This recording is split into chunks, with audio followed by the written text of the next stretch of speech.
Sesi pertama dari Kongres Pemuda II ini yaitu membahas tentang hubungan persatuan dengan semangat nasionalisme dan penting pendidikan. Dengan kata kuncinya itu, pembicara kata kuncinya Sugondo Dujosoposito atau ketua kongres tersebut. Nah, pada sesi kedua, kongres ini membahas tentang masalah pendidikan, pentingnya pendidikan nasional yang berimbang antara sekolah dan di rumah. Nah, pada sesi terakhir, kongres ini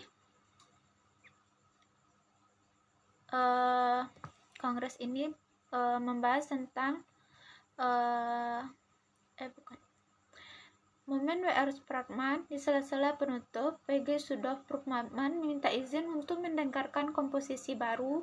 Ia memainkan lagu Indonesia dengan biolanya secara instrumental untuk menghindari pelarangan oleh polisi Belanda. Lagu ini membangkitkan semangat hadirin yang hadir.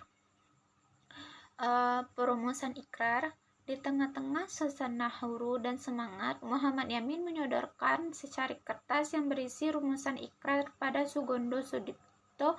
Setelah disetujui, teks tersebut dibicarakan Sugondo. Inilah yang terkenal sebagai Sumpah Pemuda. Bagian yang ketiga yaitu 3 butir ikrar dan maknanya. Keputusan Kongres Pemuda-Pemuda Indonesia 1928 fenomenal tersebut terdiri dari 3 butir yang masing-masing memiliki arti strategis. Kami putra-putri Indonesia mengaku bertumpah darah yang satu, tanah air, tanah Indonesia, yang artinya secara tegas menolak identitas Hindia Belanda yang mengakui hanya ada satu wilayah atau tanah air, yaitu Indonesia. Ini adalah pengakuan kedaulatan Indonesia. Yang kedua itu kami putra-putri Indonesia mengaku berbangsa yang satu, bangsa Indonesia, yang artinya persatuan politik dan sosial ini adalah pengumuman identitas yang paling radikal, identitas etnis atau Jawa Batak, dan tersebut dilebur dan digantikan oleh identitas kolektif tunggal bangsa Indonesia.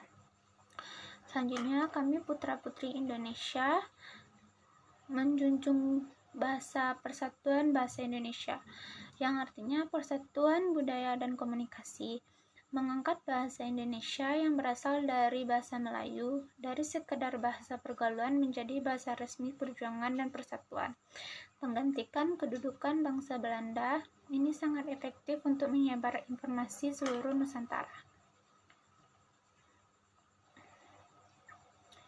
Selanjutnya, dampak dan signifikan sejarah. Sumpah Pemuda bukan hanya seremoni, tetapi merupakan deklarasi nasional yang memiliki konsekuensi besar.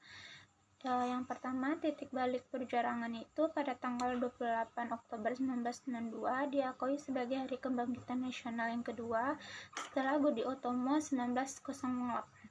Setelah sumpah ini, semua organisasi harus menggunakan kata Indonesia dan bergerak menuju tujuan dan kemerdekaan Indonesia.